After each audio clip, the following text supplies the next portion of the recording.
For today's meditation, we are reading from 1 Samuel chapter 14, verses 1 to 15. One day, Jonathan, the son of Saul, said to the young man who carried his armor, "Come, let us go over to the Philistine garrison on the other side." But he did not tell his father. Saul was staying in the outskirts of Gibeah in the pomegranate cave at Migron.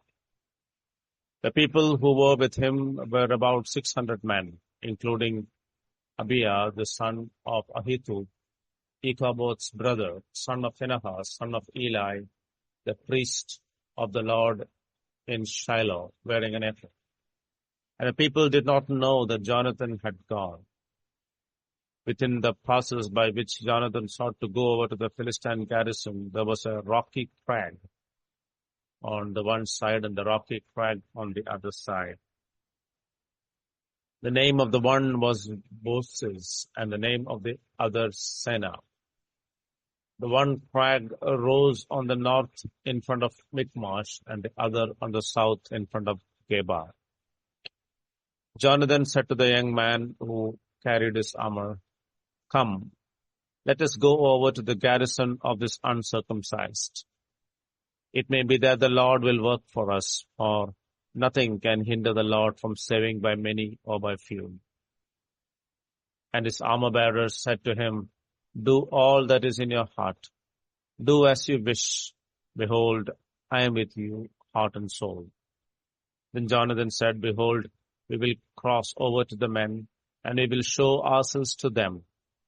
If they say to us, 'Wait until we come to you,' then we will stand still in our place, and we will not go up to them.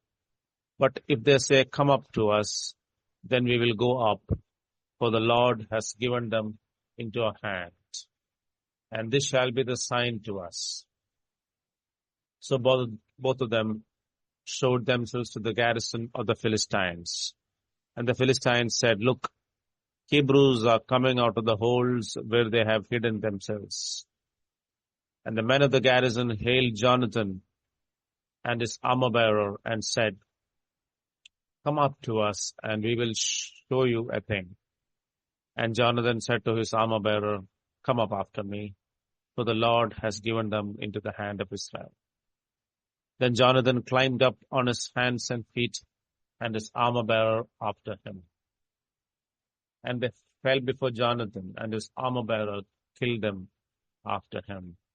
And that first strike which Jonathan and his armor-bearer made killed about 20 men within, as it were, half a furrow's length in an acre of land.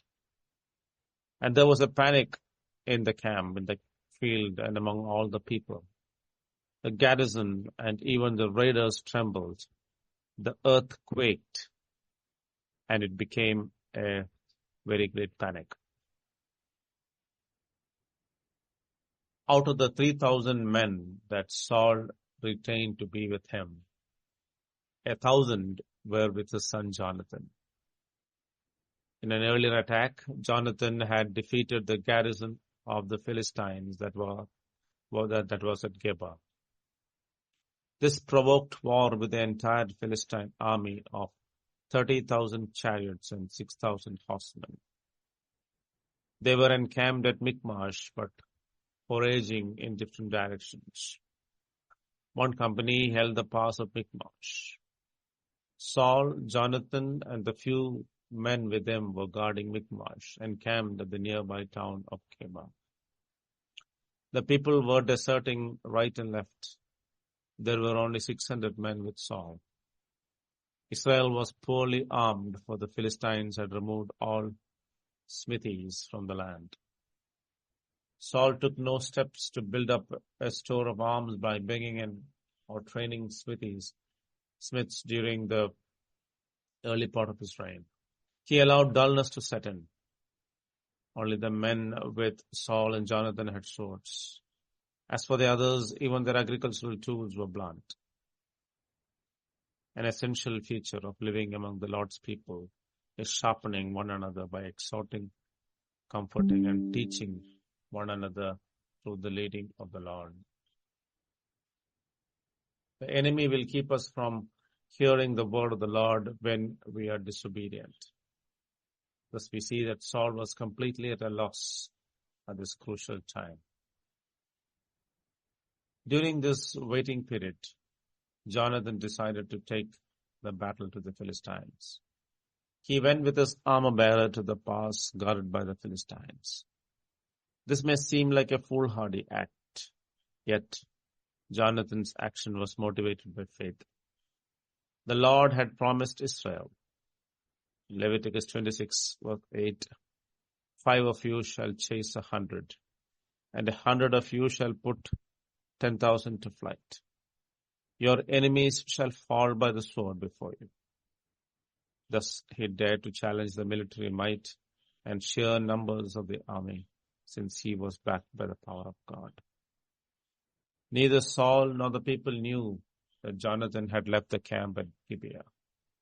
He did not wish to worry them, nor did he desire personal glory. Like David, his zeal was for the Lord and for the good of Lord's people. Like David, he was not afraid when he saw the might of the enemy. Like David, he entrusted entirely in the Lord rather than his battle readiness, age, or personal strength. Given their spiritual likeness, little wonder that Jonathan loved David from the day they met. Jonathan encouraged his armor bearer, reminding him, "It may be that the Lord will work for us, for nothing can hinder the Lord from saving by many or by few." Knowing the strength and faithfulness of the Lord, he was confident that the Lord would work for them. He believed that he would win if God fought for him. King Asa had similar confidence in 2 Chronicles chapter 14, when Zerah, the Ethiopian, came out against him with an army of 1,000,000 men and 300 chariots. In verse 11, and Asa cried to the Lord his God, "O Lord, there is none like you to help between the mighty and the weak. Help us, O Lord our God, for we rely on you, and in your name we have come against this multitude. O Lord, you are our God. Let not man prevail against you." He defeated the Ethiopians before Asa. Similarly, the Lord defeated the Philistines before Jonathan. The implicit trust of the armor bearer and his readiness to follow Jonathan into the thick of battle is a shining instance of human loyalty and respect. To be a friend who commanded such loyalty, Jonathan must have been encouraging, trustworthy, and godly. The unity of their fellowship enabled them to achieve a great victory with God's help. Despite his faith and reliance, Jonathan did not forget to make sure that the Lord would indeed give the Philistines into his hand. He waited for his sign. "And this shall be the sign to us," he said. Only if the Philistines challenged them to come up to the place of the guard would they go up, knowing the victory was given to them by the Lord. On the other hand, if the Philistines were to say, "Wait until we come to you," Jonathan would stand still on the Israelites' side of the pass, rather than putting God to the test. It is pleasing to God that we seek his will before making major decisions in life. We honor him by patiently waiting for him to tell us which way to go, rather than rushing ahead of him. When the sign was given, he had no hesitation in beginning the attack, although there were just 2 of them. For he was sure that the Lord had given them into his hands. And he and his armor bearer clambered up the slope on hands and feet. He was probably exposed to the enemy, but the Lord protected them until they reached the garrison and immediately attacked them. That day the Lord gave him a great victory.